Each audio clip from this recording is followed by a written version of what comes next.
रूस को अंतरिक्ष में बड़ा झटका लगा है। रूस का मिशन लूना 25 क्रैश हो गया है। रूस का यह मिशन चंद्रमा के लिए रवाना हुआ था। चंद्रमा के उसी दक्षिणी ध्रुव पर इसे भी लैंड करना था और भारत के चंद्रयान 3 से पहले इसके लैंडिंग की अपेक्षा की जा रही थी, इसकी उम्मीद की जा रही थी, लेकिन चंद घंटों पहले तकनीकी खामी का यह शिकार हुआ। उस वक्त तकनीकी खामी का यह शिकार हुआ जब इसका ऑर्बिट बदला जा रहा था, यानी प्री लैंडिंग ऑर्बिट में प्रवेश से पहले तकनीकी खामी का शिकार हुआ रूस का लूना 25 मिशन। और ऑर्बिट चेंज की इसी प्रक्रिया में कामयाब न रहने के बाद यह लूना 25 मिशन चंद्रमा पर गिर गया है, चंद्रमा पर यह क्रैश हुआ है। और इसके साथ ही रूस की स्पेस एजेंसी रोसकॉस्मोस ने इस बात की पुष्टि कर दी है कि अब लूना 25 खत्म हो चुका है। तो इस समय की बड़ी खबर आपको बता रहे हैं, रूस का लूना 25 मिशन नाकामयाब रहा, फेल हो गया है और यह मिशन अब क्रैश हो चुका है। 21 अगस्त को इसकी लैंडिंग होनी थी, लेकिन लैंडिंग से पहले जब इसे प्री लैंडिंग फेज में लाया जाना था, प्री लैंडिंग ऑर्बिट में इसे दाखिल कराने की कोशिश की जा रही थी, उस दौरान तकनीकी खामी का शिकार हुआ लूना 25 मिशन। और उसके बाद यह लूना 25 मिशन जो रूस का था वो क्रैश हो चुका है, यानी अब ये लूना 25 मिशन नाकामयाब हो चुका है, इसे किसी भी तरीके से लौटाया नहीं जा सकता है। और इसके बाद रूस की जो एजेंसी है रोसकॉस्मोस, उसने इस बात की पुष्टि कर दी है कि लूना 25 मिशन अब खत्म हो चुका है। यानी अब सारी नजरें, दुनिया भर की तमाम स्पेस एजेंसीज की नजरें इस समय लगी हैं चंद्रयान 3 पर, जो कदम दर कदम करीब बढ़ रहा है लैंडिंग के, और दक्षिण ध्रुव जो चंद्रमा का है उस पर इसकी लैंडिंग होनी है। तो लूना 25 के साथ क्या खराब हुआ, क्या हुआ, यह आपको बता रहे हैं। तो ऑर्बिट ट्रांसफर में नाकाम हुआ लूना 25 और थ्रस्टर इसके फायर नहीं कर पाए। यह एक बड़ी वजह थी जिसके कारण यह ऑर्बिट अपना नहीं चेंज कर पाया। ऑनबोर्ड कंप्यूटर में इमरजेंसी के अलार्म दिए गए और उसके बाद चांद से टकराकर क्रैश हो गया लूना 25।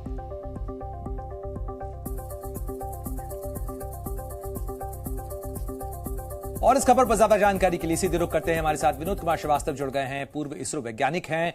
श्रीवास्तव जी, जिस तरीके से कहा जाए चंद्रयान 3 कदम दर कदम करीब पहुंच रहा है, वहीं रूस को बड़ा झटका लगा है लूना 25, यानी जो प्रोवन टेक्नोलॉजी थी, जिनके पास दावे किए जा रहे थे कि उनके पास जो तकनीकी सिद्धहस्त है वो मौजूद है, लेकिन लूना 25 क्रैश हो गया। क्या कुछ हुआ होगा सर? ये जब एक कक्षा से दूसरी कक्षा को कम करते हैं तो उसमें जो वो थ्रस्टर्स लगे हुए रहते हैं उनको फायर किया जाता है। तो ऐसा प्रारंभिक से ज्ञात हो रहा है कि उसकी स्पीड जो कम होनी चाहिए थी वो करीब 1.5 गुना ज्यादा थी, जिसके कारण से वो संभल नहीं पाया और वो मून की सतह में आके जाके टकरा गया। तो जो थ्रस्टर्स लगे रहते हैं जो कि पूरा स्पीड्स को कम करते हैं, ताकि जब वो मून की सतह से करीब 10-12 किलोमीटर ऊपर रहे तो सारी प्रक्रिया शुरू करके उसको लैंड कराते हैं। लेकिन यहाँ पे ऐसा प्रतीत हो रहा है, प्रारंभिक सूचनाएं मिल रही हैं कि उनसे जो उसकी स्पीड, जिस गति से ब्रेक लगाया गया था, वो ब्रेक लगाने की जो क्षमता थी उससे 1.5 गुना कम लगा, इसलिए वो काफी तेज स्पीड में था और वो संभल नहीं पाया। ऐसा प्रारंभिक जो सूचनाएं दी थी रोसकॉस्मोस ने। विनोद जी, इस समय जाहिर तौर पर इस घटना के बाद, इस डेटा के सामने आने के बाद में जाहिर तौर पर इसरो के वैज्ञानिक, जो कि मिशन कंट्रोल रूम है, मिशन ऑपरेशन कॉम्प्लेक्स है, वहां पर भी कुछ धड़कनें बढ़ी होंगी। ये ज्यादातर अंतरिक्ष में जो लोग काम करते हैं उनके जो डेटा वो सार्वजनिक नहीं करते हैं। ये डेटा अगर यूज करेंगे जब उनका जो अगला मिशन होगा लूना 26 या 26, उसमें शायद ये वहां पर जोड़ा जाए और उसको एनालाइज करेंगे। लेकिन ये सार्वजनिक, हम कोई भी संस्था जो है अंतरिक्ष में अपने डेटा को कभी भी साक्षात नहीं, सम्मिलित नहीं करती है। नहीं, लेकिन विनोद जी, मेरा सवाल इस चीज को लेकर था कि इस घटना के बाद, क्योंकि चंद्रयान 2 के अगर आप देखें 2019 में जिस तरीके से वो क्रैश हुआ था, आखिरी के 20 मिनट बहुत महत्वपूर्ण थे और उसी दौरान क्रैश की घटना हुई थी। अब लूना 25 के साथ भी ऐसा ही हुआ, प्री लैंडिंग ऑर्बिट में वो प्रवेश नहीं कर पाया और वो क्रैश हो गया। तो मैं ये जानना चाह रहा था कि क्या चंद्रयान 3 से जुड़ी हुई जो टीम है उसकी भी कुछ धड़कनें बढ़ी होंगी, क्योंकि हम अब लैंडिंग के काफी नजदीक पहुंच चुके हैं।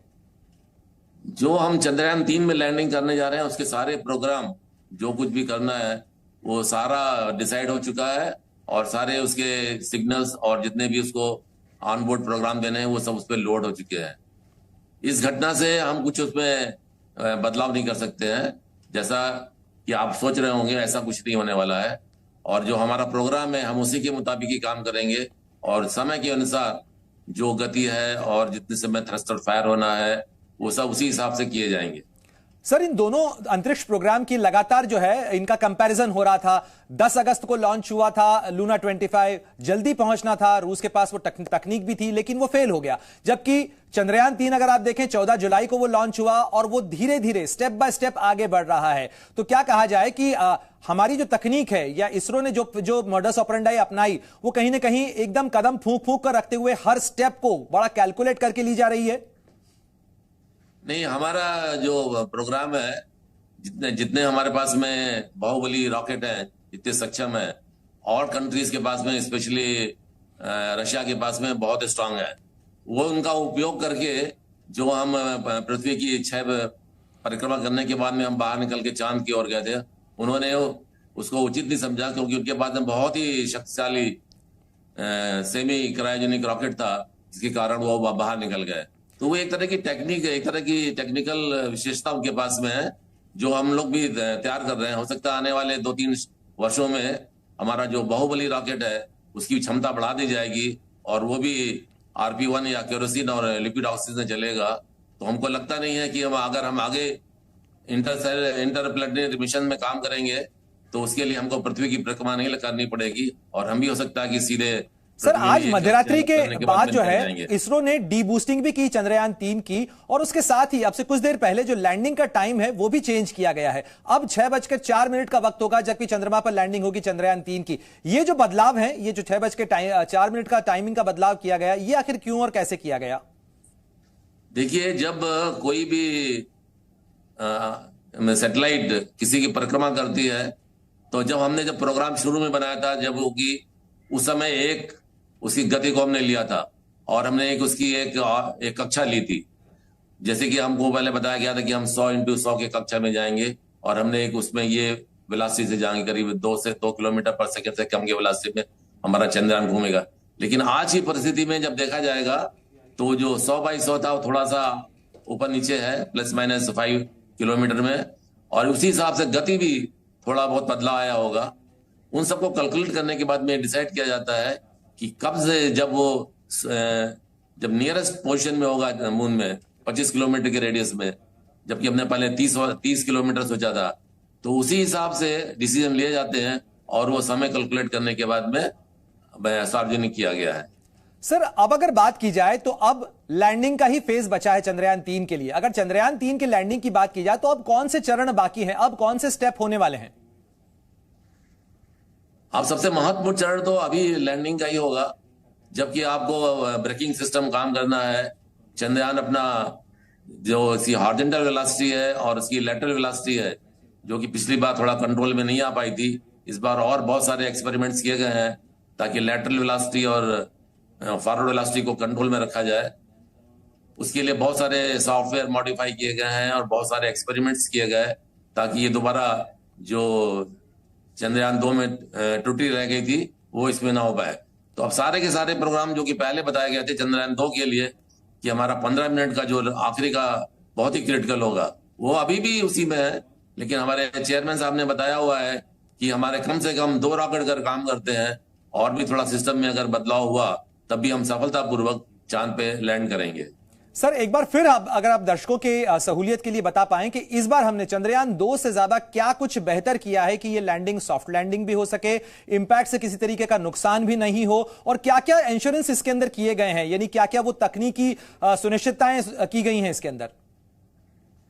अब आप चंद्रयान 2 में जो जो कमियां रह गई थी जिसके कारण कि वो क्रैश लैंड कर गया था, हमने उसके सिमुलेशन के लिए चंद्रयान 3 में उसी के मुताबिक एक हार्डवेयर बनाया, जिसमें कि 4 रॉकेट को इंजन लगाए गए, और वही थ्रस्ट क्रिएट किया गया एक 80 मीटर ऊंचे क्रेन में लटका के, ये देखने के लिए कि उसकी फॉरवर्ड वेलोसिटी हवा में तो सर, अब क्या ये माना जाए कि लूना 25 के रेस से बाहर होने के बाद अब चंद्रयान 3 दुनिया के में दक्षिण जो चंद्रमा का ध्रुव है उसके लिहाज से सबसे महत्वपूर्ण मिशन हो गया है?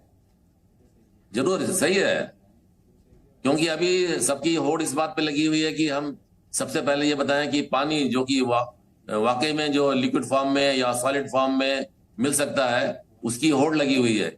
इसके पहले चंद्रयान ये नहीं बताया था कि हम जिन अवयवों से पानी बनता है, हाइड्रोक्सिल आयन और हाइड्रोजन, उन्होंने उसकी पुष्टि की थी।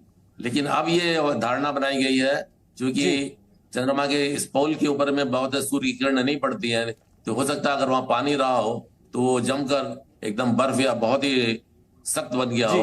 इसी की होड़ लगी हुई है आजकल।